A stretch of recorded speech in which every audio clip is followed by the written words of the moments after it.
institutes, whatever they teach, and what industry demands, there's a gap. So, what are your ideas about bridging the gap?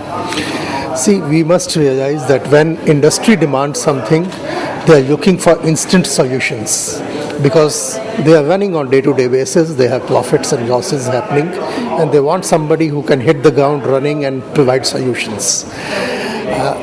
No institute in the world provides for that. We are not training institutes, we are education.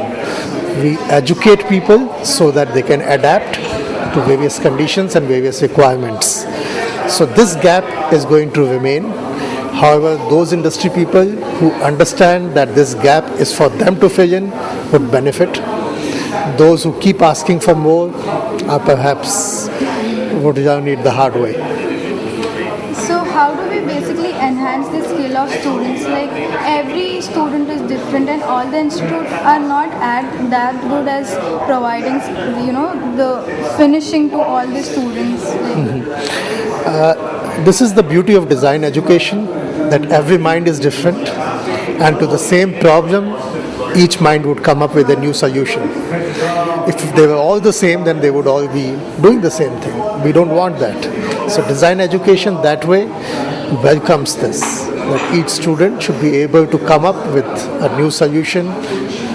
They have a different percentage of left brain and right brain, and solutions are different, the approaches are different, their experiences are different, which comes into their solutions. So it's good. So then, what can you tell us, like, in order to fill the gap between to be globally competitive, basically, what does one student need to do, like, to become? See, it is very important whenever you want to become globally competitive. Yeah. You must understand what it means. Yeah. So if you're designing for an American citizen, first thing is to go and see what America is all about. Yeah. Yeah.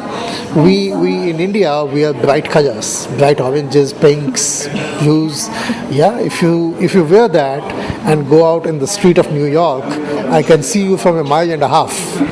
Yeah, because nobody else would be wearing that. Yeah. So that kind of sensibility can only come once you go there, experience what those countries are about, how the climate is all about, what kind of clothes they wear, and then culture and absorb it, and then you can design.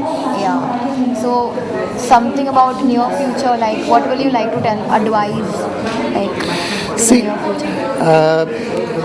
Design education is evolving in our country, and there are very, very few institutes which are doing a good job of it. Most of them are operating out of, as we say, they are all holes in the wall. They are operating out of one building taken on rent. So they are all experimenting. Yeah, if you get enough student, you will be here next year, or otherwise we'll close shop. Don't go in for such education, because it's also going to be short term. It's also going to be quick fix. Yeah, you must understand that education and training are two different things. They can train you to become a pattern maker, but then for life you'll become a pattern maker. It's about education. So come to institutes, come to universities which are there for keeps, which work for the institute, which work with the students and make them good individuals, well-rounded individuals. And something about your education institution, something very particular, like. See, one particular thing GD Goenka School of Design is doing is it is bringing Italian education. Okay. Now, how is that different? It's different because design education in our country so far is American based. Yeah. NID and IFT have been American. And everything else, every other institute is following their model or adapting and adopting.